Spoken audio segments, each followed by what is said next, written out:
aquilo que me dá esperança. Quero trazer à memória aquilo que me dá esperança.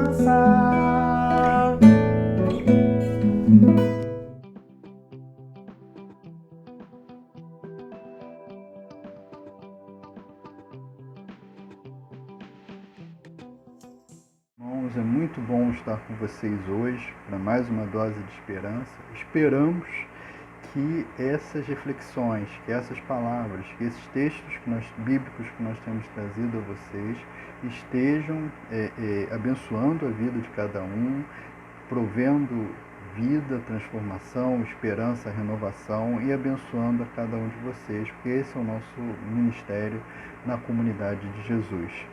O texto que eu gostaria de trazer para vocês hoje se encontra no Evangelho de Marcos, no capítulo 21, que diz: certo homem de Cirene, chamado Simão, pai de Alexandre e de Rufo, passava por ali, chegando do campo. Eles o forçaram a carregar a cruz.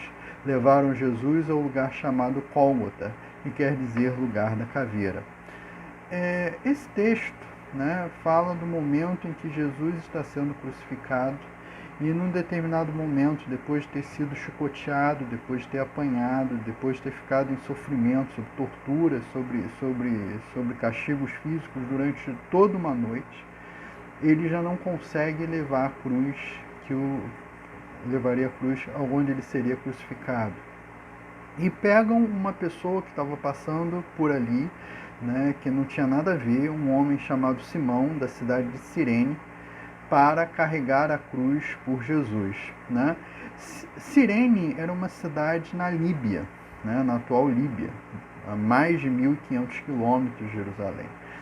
E aí a pergunta que se faz, olha, o que Simão de Cirene fazia naquele dia, naquele momento, em Jerusalém?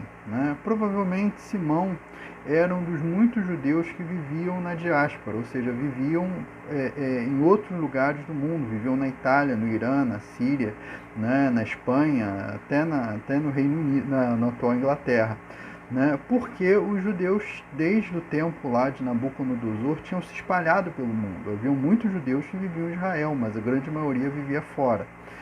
E essas pessoas, de tempos em tempos, havia um esforço muito grande dos judeus que viviam fora, de um determinado momento das suas vidas, fosse uma vez na vida, uma vez a cada 10 anos, ou os que tinham muita condição todo ano, de irem a Jerusalém. E muitos eram judeus humildes, eram pessoas humildes, que juntavam muito dinheiro ou iam de cidade em cidade, e em cada cidade ofereciam os seus préstimos para trabalhar e assim sustentar-se para a próxima parte da viagem. Provavelmente é o caso de Simão.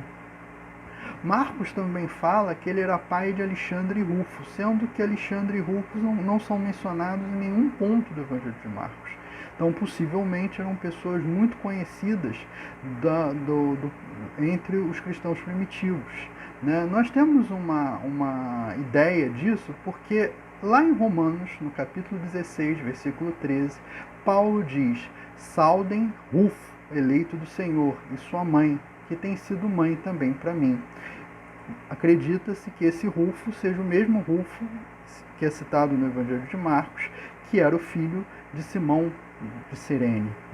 Marcos, o Evangelho de Marcos foi conhecido durante o tempo da igreja primitiva, entre os pais da igreja, como as memórias de Pedro, porque Marcos, segundo nos diz 1 Pedro capítulo 5, versículo 13, Marcos trabalhou como intérprete, como auxiliar de Pedro. Ele já tinha trabalhado como auxiliar do apóstolo Paulo na missão e depois como auxiliar do apóstolo Pedro.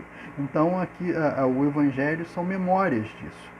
Mas o mais interessante nesse texto, não são curiosidades, mas o fato de uma pessoa que não viu os milagres de Jesus, que não viu as grandes mensagens de Jesus, que não viu as grandes palavras de Jesus, por mera aparente acaso da vida, por ele estar passando naquele lugar, naquele horário, naquele momento, Jesus ele é chamado para ajudar Jesus para estar com Jesus.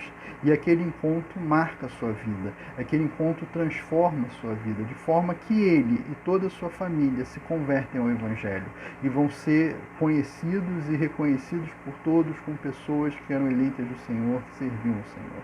Então há determinadas coincidências da vida, determinadas situações da vida em que parece que pegaram a gente para levar a cruz, né, de dificuldade, de sofrimento, de problemas, de compartilhar e ajudar a outras pessoas, e parece que a gente está numa situação difícil, mas na verdade naquilo também Deus tem um propósito, naquilo Deus também tem um projeto, e faz parte do projeto dele para nossas vidas. Amém.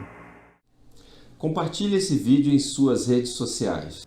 Ajude-nos a ampliar o alcance das publicações que nós fazemos para vocês. Siga-nos aqui no Facebook, no YouTube e no Instagram. Ore pelo nosso ministério para que possamos alcançar cada vez mais pessoas. Em nome de Jesus, Cristo é a nossa paz.